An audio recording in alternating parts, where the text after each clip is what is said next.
Live from downtown Detroit, Local 4 News at 5 starts now. A farewell fit for a hero.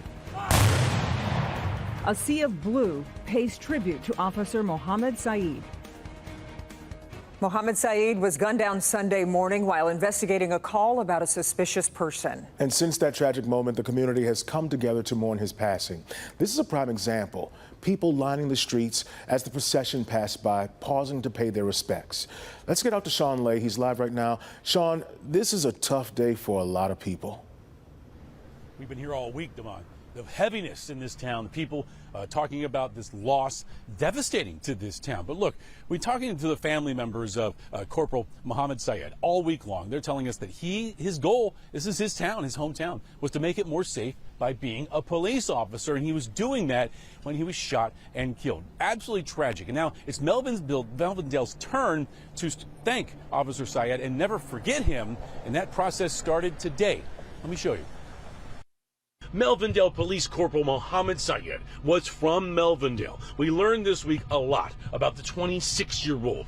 His dream was to be a police officer, and by the jarring impact of his killing on this community, we learned that Saeed connected with his community on a daily basis. Today, a heartbreaking goodbye to a young man who made an impact, who saw the dangers in Melvindale and vowed to make it a safer place for all. This memorial to Saeed outside the Dearborn Performing Arts Center, a police tradition known as the end of watch call. All units, please stand by. A dispatcher on the police radio calls for Corporal Mohammed Saeed. Car 67, acknowledge. And there is silence.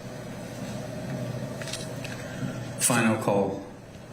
Dearborn United Dispatch Center, Corporal Mohammed Mo Saeed, badge number 10. End of watch, Sunday, July 21st, 2024. Saeed was on patrol Sunday morning. His partners tell me they get out of their cruisers to speak with people, to connect with people. Sunday, Saeed went to a call near a gas station, got out to speak with 44-year-old Michael Lopez. Lopez ran. Saeed gave chase, and Saeed was shot and killed. Saeed's casket escorted through the streets of Melvindale where people could show their respect. It was driven past the home of Saeed's parents on its way to a mosque in Dearborn for a more private service. Back here live, here in the Melvindale Police parking lot, this red car, it's Mohammed Saeed's car. Still in the same parking spot. He came here Saturday night for his shift overnight and then the policing activity on Sunday morning when he was shot and killed. I'll show you the license plate. His soccer number, big soccer player, Mo 10, also his badge number right here. This is where, guys, we met Saeed's brother. He comes to the car every day.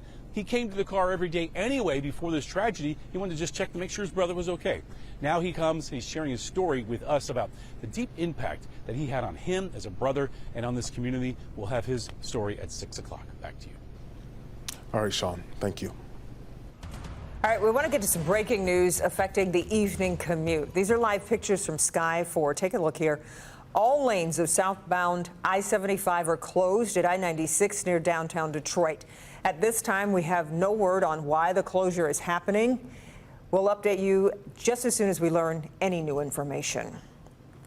In more news tonight, early voting begins tomorrow in Michigan for the presidential primary election on August 6th. State officials say early voting sites are open today for residents to come and vote during their open hours. To find out where and when you can early vote, you can look at your assigned voting locations and their hours at clickondetroit.com. And with just over 100 days before the presidential election, Vice President Harris got a key endorsement this morning. Meantime, former President Trump had his own meeting with Israeli Prime Minister Netanyahu. This comes just one day after the Prime Minister met with President Biden and Vice President Harris. Vice President Kamala Harris closing out the first week of her presidential campaign. Kamala. Hello. Hi. Hey there. With a critical endorsement from former President and Mrs. Obama. We called to say Michelle and I couldn't be prouder to endorse you and to do everything we can to get you through this election and into the Oval Office. Mr. Obama promising to mobilize Democrats, who he called the underdogs.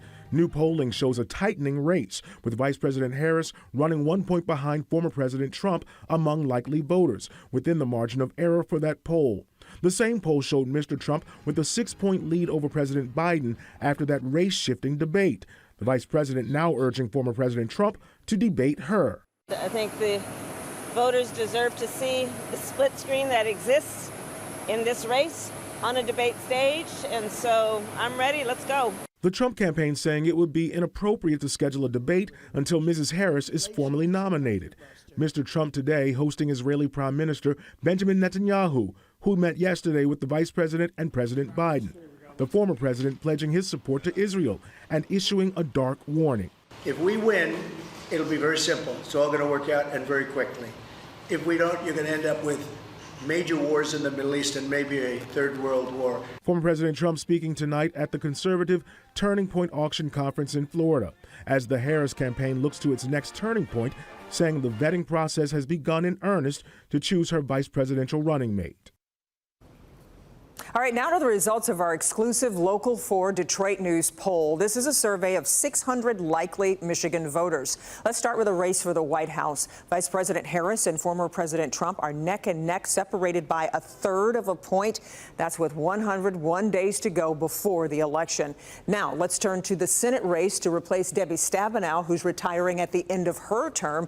These numbers show a tight race there as well, with Alyssa Slotkin holding a near 5-point lead over Mike Rogers. Now, to the results of a very hot topic. Here's the question. Do you support Trump's plan to deport anyone without legal immigration status? 46.1% support that, 45.6% oppose. And an important note here, the margin of error with this poll is plus or minus 4%. Much more in the results coming up on Local 4 News at 6 o'clock.